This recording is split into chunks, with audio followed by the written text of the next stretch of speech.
Olá, Ana Clemente. Eu queria dar com as unhas assim, ó, batendo tranquilamente. Bem-vindos a mais um Dragnóstico.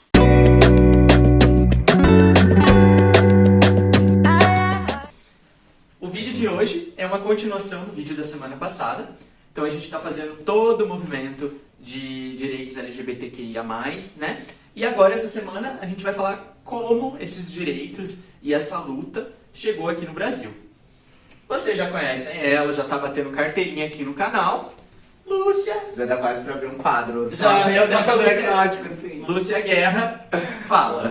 Ela, assim, pequenos... Eu vou trazer um pouco do que eu debato, tô querendo trazer pro meu diagnóstico, assim. Isso aí, daí a gente abre o quê? Uma playlist pra ela mesma. Tudo. Então semana passada a gente falou de Stonewall, né? Como que a gente pode começar o vídeo de hoje, amiga? Só pra fazer um link com o que a gente falou semana passada. Tá. Bem, eu vou resgatar um pouco do que eu falei semana passada sobre a ideia de darwinismo social, porque é exatamente isso que é aplicado no Brasil. Para quem não tem muito domínio disso, ali no contexto de final do século XIX e começo do século XX, tem várias e várias reformulações sociais, né? Então a gente começa os debates feministas, há um campo de formação das ciências, principalmente das ciências médicas e jurídicas. Então, no final do século XIX, há uma série de produções discursivas que antecipam o que vai acontecer no século XX, que é principalmente o Holocausto e toda essa perseguição a grupos sociais, né, as ditas minorias sociais. Isso chega no Brasil, principalmente nesse sentido, porque tudo que ocorre, né, infelizmente assim, a gente ainda pauta muito a história na América Latina nos acontecimentos da Europa e dos Estados Unidos. Então isso chega aqui no Brasil de uma forma que as nossas revoluções sociais, elas acontecem num contexto de muita ditadura e muita repressão e de cerceamento das práticas sexuais. Sim. Essa é uma distinção que eu trouxe um pouco, porque assim, tem uma diferença entre prática sexual, né, e essas práticas associadas a identidades, e o exercício da identidade em si. Uhum. No Brasil, o que vai ser criminalizado são exatamente as práticas sexuais. As demandas aqui no movimento LGBT, principalmente no movimento trans, surgem na década de 60 e 70. Há uma forte repressão policial, né, muito marcadamente no Brasil. Mas a gente não pode deixar de remontar que as identidades trans, elas são perseguidas no Brasil desde que o Brasil foi colonizado e invadido, assim. Porque a história da transfobia e da perseguição a corpos trans na América Latina é também a história do racismo. Uhum. É também a história principalmente das práticas exercidas por grupos racializados, né? Tanto populações indígenas quanto as populações negras, porque eu tenho uma leitura de que essas opressões, elas são na verdade problemas do colonizador, assim, né? Sim. Se a gente for analisar o discurso religioso, o discurso médico, todo ele foi construído para que nós fôssemos vistas como desviantes, como da norma, pecadoras, sujas, a nossa existência, a prática que a gente tem é uma blasfêmia.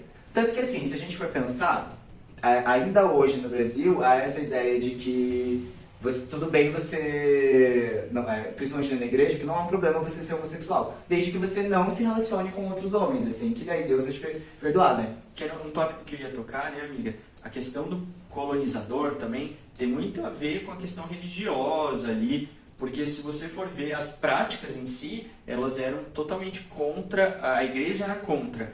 Então eles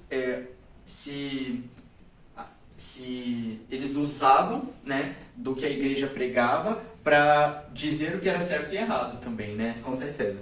O campo de produção de conhecimento que é criado sobre nós, ele é muito influenciado pela igreja e pela moral religiosa, assim, né? Então, por exemplo, muita coisa que a gente tem hoje construída na medicina, que inclusive eu acredito que poderia até comentar melhor sobre isso, assim, que é colocado como verdade, na verdade é uma pseudociência construída com uma moral religiosa. Totalmente. A gente tem vários estudos, né, dentro da área de psiquiatria, ali, da área de transexualidade, tem o Freud, acabou citando ali. A gente tem até um caso do filme A Dama Dinamarquesa, que ela participou de alguns estudos, né? Sim. Principalmente no que tangia a conformidade de gênero e cirurgias de redesignação. Mas quando a gente para pensar assim, como a medicina entende corpos trans, ela não entende.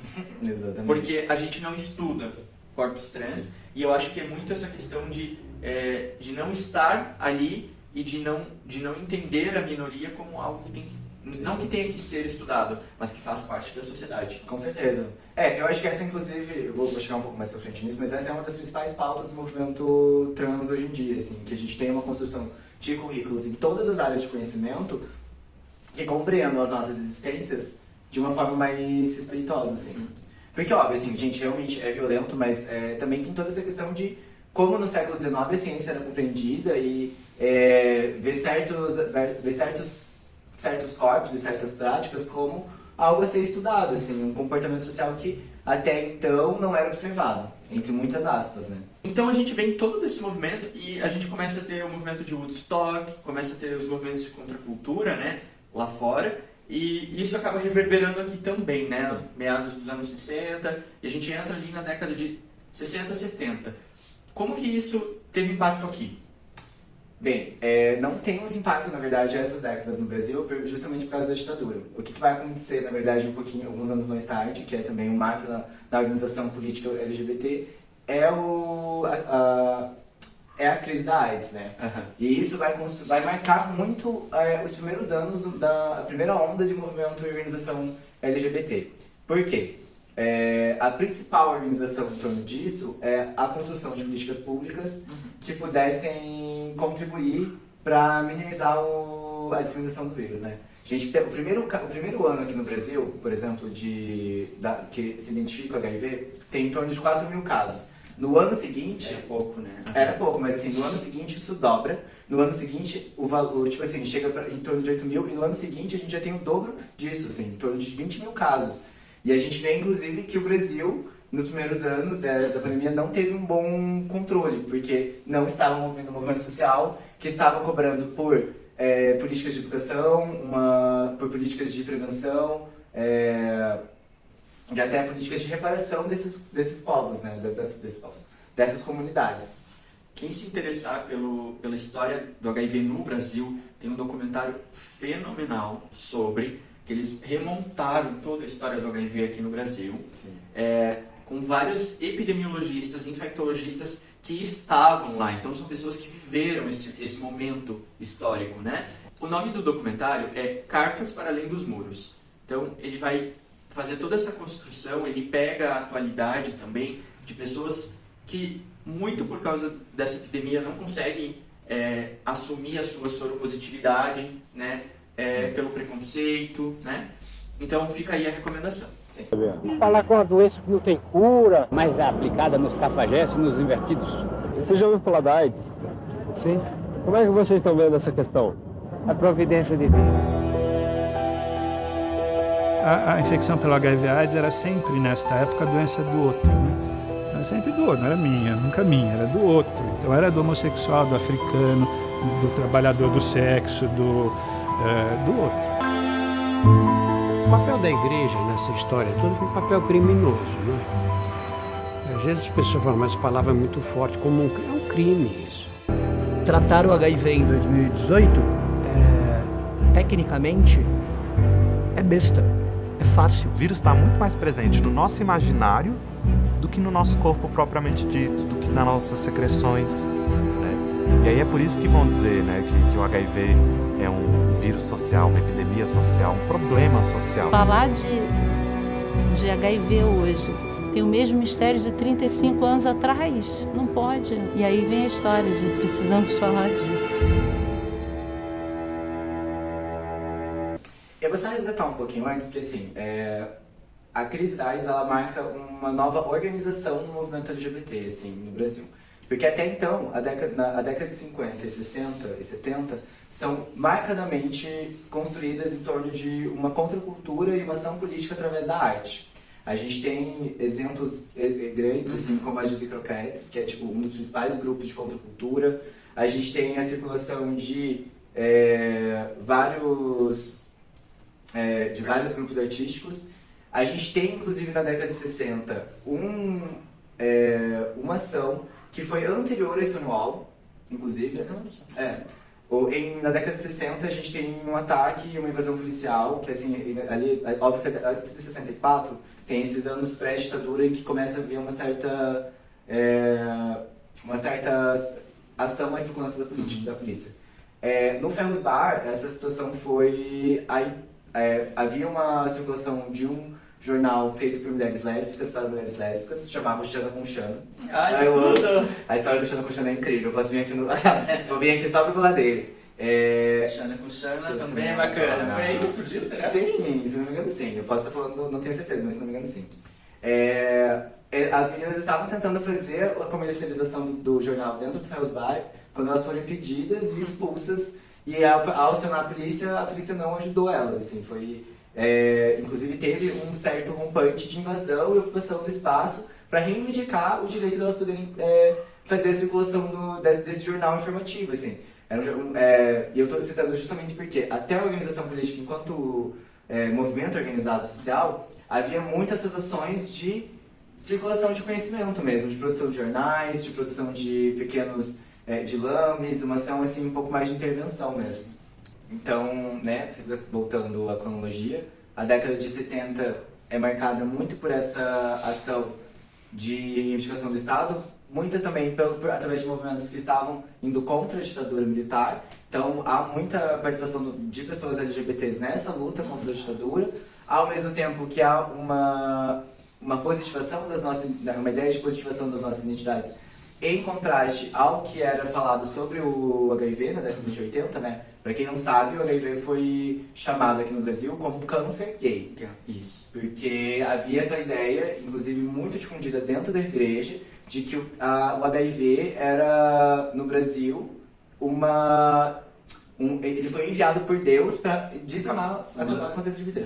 Aí, na década de 90, há uma abertura democrática no Brasil, a gente tem a gestão do FHC. Isso. E essa marca a primeira onda assim, de organização mais política no Brasil. É quando o movimento ele começa a ganhar um caráter mais institucionalizado e o movimento LGBT, principalmente o movimento de pessoas trans e travestis, entra numa jogada de criação de ONGs, né? Então a gente vê o surgimento do Grupo Gay da Bahia, que já tinha tido uma ação de construir... Esses movimentos, na verdade, eles surgiram porque a população LGBT não tinha acesso à medicação. Né? A medicação era caríssima, né? Se eu não me engano, a medicação ainda era só Então, a população, amiga, né, só tinha acesso ao AZT, e mesmo assim era caríssimo. Lembrando que o que eles faziam? Eles pediam para comissários de bordo, quando iam para o exterior, comprar para eles e trazer aqui para o Brasil. Então, os comissários de bordo tiveram um importante papel aí para a doença não ser tão fatal como ela já estava sendo, né? E tem acho que inclusive até nesse momento muito importante destacar, porque é quando começa a haver uma série de cisões assim, no movimento LGBT. Até porque hoje em dia, se a gente for ver, há uma atuação política de pessoas trans e travestis desassociadas do resto da sigla, assim. E muito assim por um machismo da parte de homens gays. Durante a crise da AIDS, eles eram muito tratados e acolhidos por travestis e por mulheres lésbicas, mas sempre tratando essas pessoas com uma série de reproduzindo violências mesmo. A gente vê como o machismo e o sexismo opera nesses campos, assim, fazendo eles não se sentirem nem gratos à ajuda que era dada. Começa essa organização porque se vê uma necessidade de uma estruturação e uma ação mais institucionalizada do movimento. Muito porque é um movimento que não tem dinheiro, então a gente precisa lembrar que para fazer política pública a gente precisa de dinheiro, de investimento e de um debate com o poder público, né? Eu particularmente acho que essa é uma das vias do movimento social, mas não deveria ser a única, o que tem acabado se tornando uma série de um certo padrão na organização do movimento social brasileiro. Há esse debate, inclusive o Fernando Henrique, ele é um dos poucos presidentes em todo mundo que quebram as patentes de medicamentos americanos, muito por um entendimento de que a soberania de saúde brasileira deveria estar acima de qualquer relação econômica, né? O movimento se organiza nesse período, né, em torno dessas pautas, muito pela questão da saúde.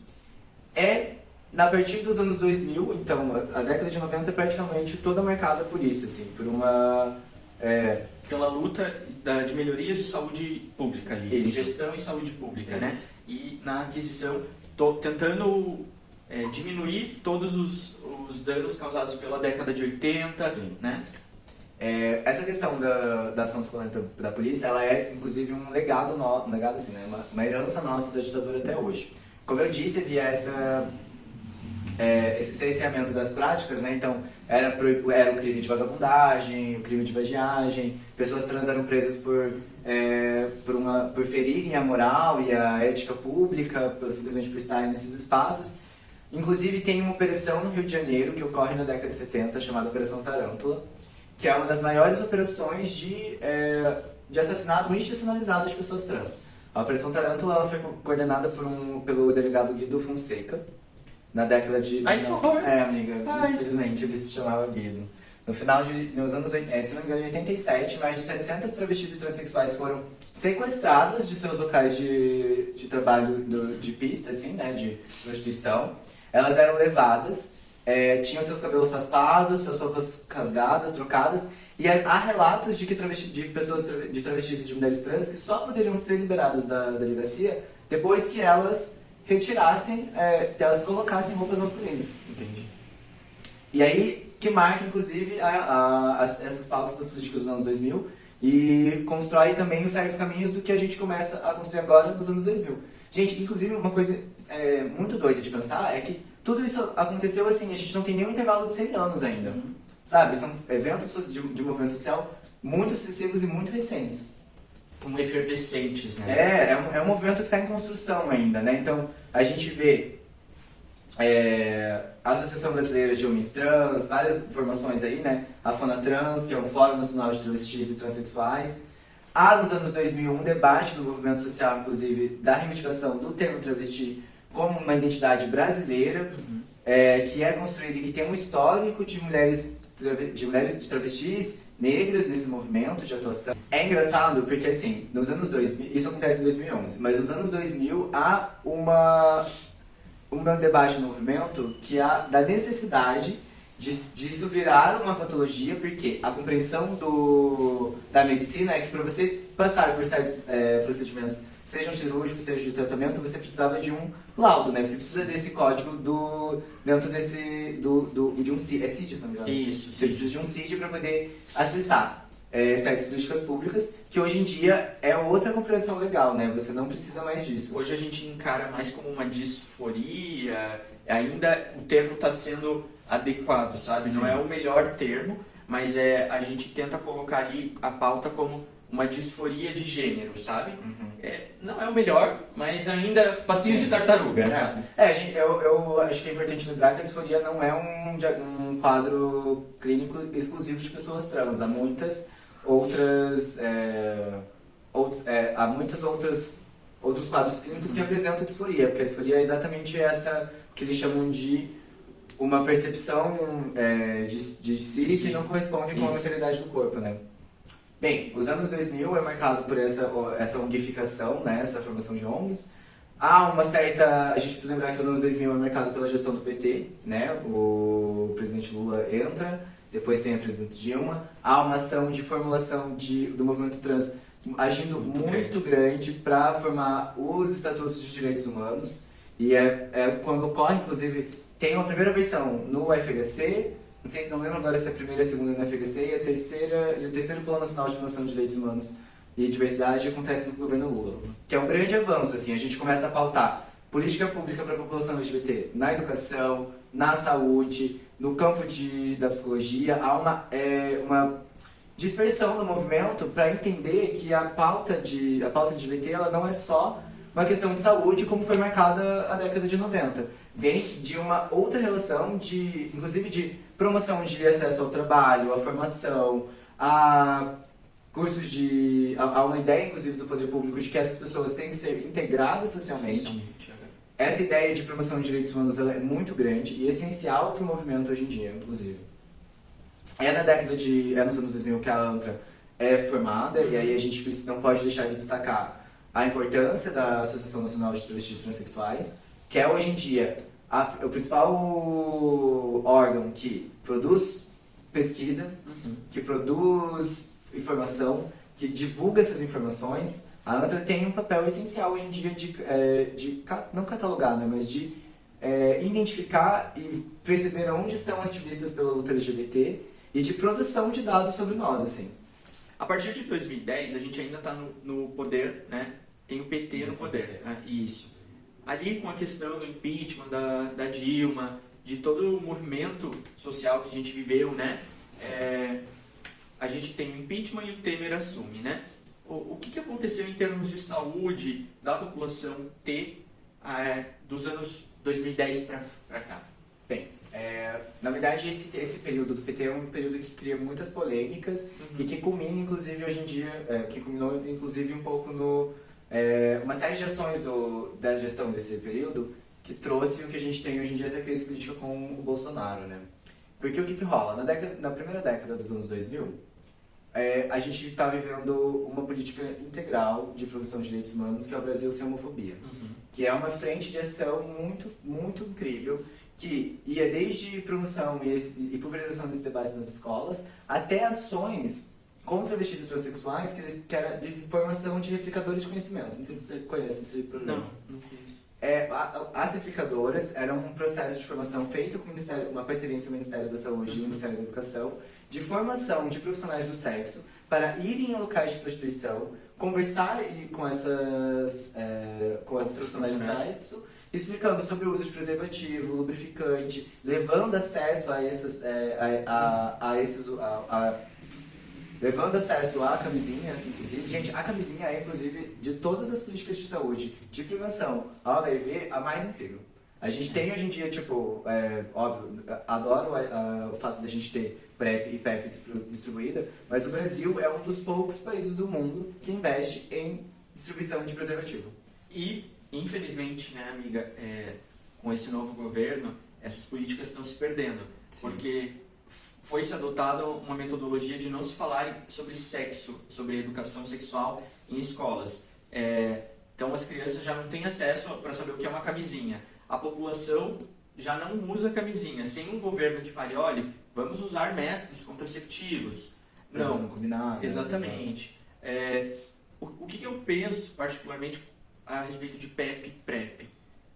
A PEP é fenomenal, porque assim, você teve um contato, né, seja por abuso ou realmente vacilou, teve uma relação desprotegida, não sabe se o paciente tem HIV ou não, você vai lá, toma a medicação por 28 dias, gratuitamente, né, faz o exame depois da janela imunológica e você, as chances de contágio no uso nas primeiras 72 horas é muito pequena. Agora, a respeito da PrEP, eu sou um pouco mais receoso, que eu acho que a população G e profissionais do sexo fazem uso indiscriminado da medicação para poder fazer o sexo sem camisinha. Sim. Eu acho que esse é um debate, assim, de a gente realmente ter perdido um pouco o foco da ideia de prevenção combinada, né? Pelo menos, assim, esses programas de replicação de formadores de conhecimento ainda existem e ainda é pautado nessa lógica de que profissionais do sexo usem a PrEP como uma segunda prevenção em relação mas que não deixem de usar a camisinha. Queria ressaltar também que esse governo está sendo uma disfunção enorme. Foram cancelados inúmeros lotes de medicação para HIV e hepatite C, né? São medicações essenciais. Aqui no Paraná a gente ainda não sofreu com esse déficit, mas no norte a gente já tem estados como Acre, que já tem déficit de medicação, Rondônia, se eu não me engano, também. Ou seja, a gente está impedindo que pessoas soropositivas tenham acesso à medicação gratuita, né? Isso é um ferimento grave ao plano dos direitos humanos, exato. Isso, inclusive, assim, se a gente for observar, qual que é toda a polêmica que leva, inclusive, a um conhecimento de um parlamentar que em 30 anos de ação nunca teve, né, nenhuma ação concreta. O Brasil Sem Homofobia foi esse plano nacional de promoção de direitos humanos e cidadania LGBT, e ele trouxe algo muito incrível, que era esse processo de formação com os movimentos sociais, de cartilhas, de um material muito bem construído e consolidado, que estava pronto, E quem não lembra que a polêmica que surgiu e que fez o Bolsonaro ganhar uma grande visibilidade foi aquela do kit gay.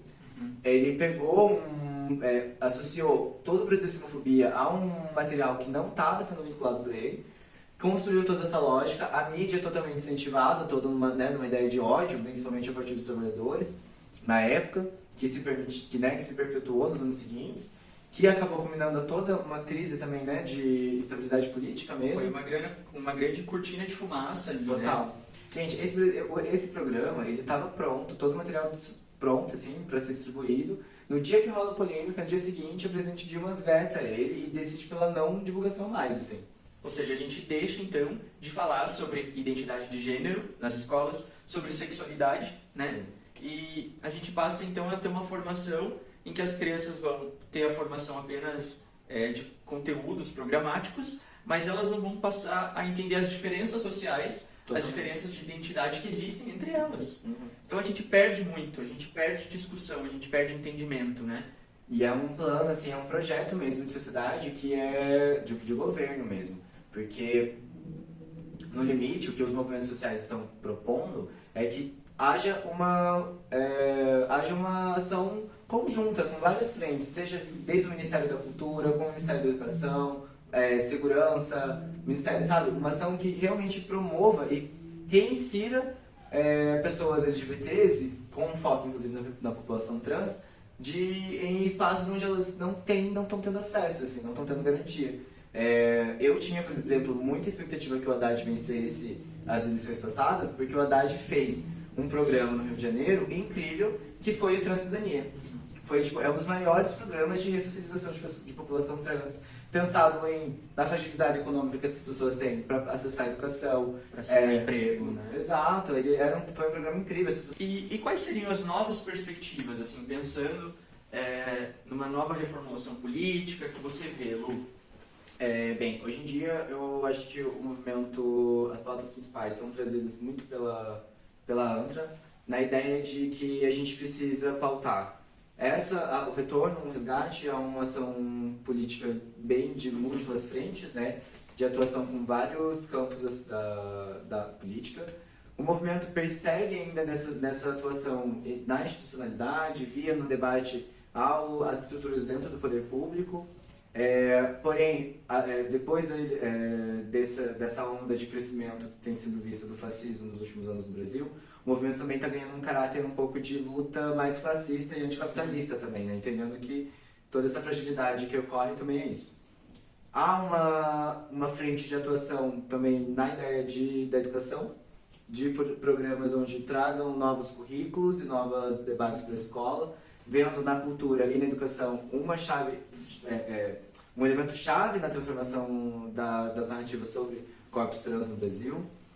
Há também uma pauta de que entre na criação de censos populacionais de população LGBT, sim, porque a gente não pode perder de vista que política pública se faz com dinheiro, investimento, né, uma abertura maior de investimento. Essa é uma pauta também atual do movimento, porque nos últimos anos vários eventos vários simpósios, encontros nacionais de organização não têm acontecido justamente porque o movimento LGBT perdeu o financiamento que tinha durante a gestão do governo, durante a gestão PT.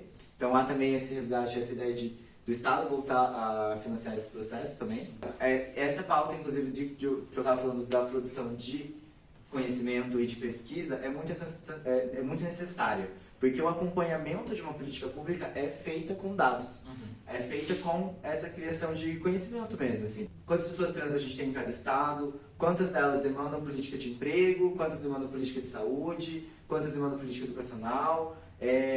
Há um debate também de que isso seja empurrado para as graduações e para os cursos de formação no ensino superior, porque a gente vê um déficit em várias profissões, no lidar com as questões de gênero e sexualidade. Pelo que eu entendi, você fala muito de não invisibilizar a comunidade trans, né? Trazer a população ter a frente ali para ser contabilizada também, né? E o que você me falou lá no começo do vídeo sobre pautar outros conhecimentos, né? Então, talvez não trazer a população T só para falar sobre a vivência dela, né? Sim. Para produzir conhecimentos diversos. Com certeza. A gente vê que assim, as pautas do movimento trans, elas são muito diferentes das pautas do resto da sigla, né? Porque a gente está buscando uma promoção de cidadania, enquanto durante muito tempo, essa foi inclusive uma das razões do movimento trans se organizar paralelo ao movimento LGBT, porque havia uma certa reivindicação do movimento LGBT que não contemplava a existência de pessoas trans, né? Não contempla uma promoção de políticas públicas integral, assim, que garanta a cidadania e a vida de pessoas trans, né? Tipo, gente, o movimento G durante muito tempo pautou o casamento igualitário, sendo que, óbvio, é uma pauta importante, mas até que ponto a gente não está, na verdade, discutindo se inserir na lógica de organização de cisgênero e maternal. E, enquanto isso, era uma pauta, eu reconheço, mas pessoas trans estavam morrendo, ainda morrem, e não existe essa preocupação por outra parte das siglas, né? Sim. E ainda uma ação policial muito grande de vulnerabilização desses corpos, né? Gente, a gente está chegando ao final de mais um Dragnóstico. Vou deixar as redes da Lu aqui, sigam ela, é uma discussão, assim, enorme, gigantesca. Acho que eu aprendi horrores hoje. Obrigado por você ter vindo. Espero que vocês tenham aprendido um pouco também. E esse é um panorama, assim, também, uma pincelada. Acho que, como já falamos em outros vídeos, eu sou muito aberta para discussões e para receber e conversar com as pessoas. Vem de DM. Vem de DM, vem comigo, gatas. E assim, a gente chega ao final de mais um Dragnóstico. Eu sou a Ru. E quem é você?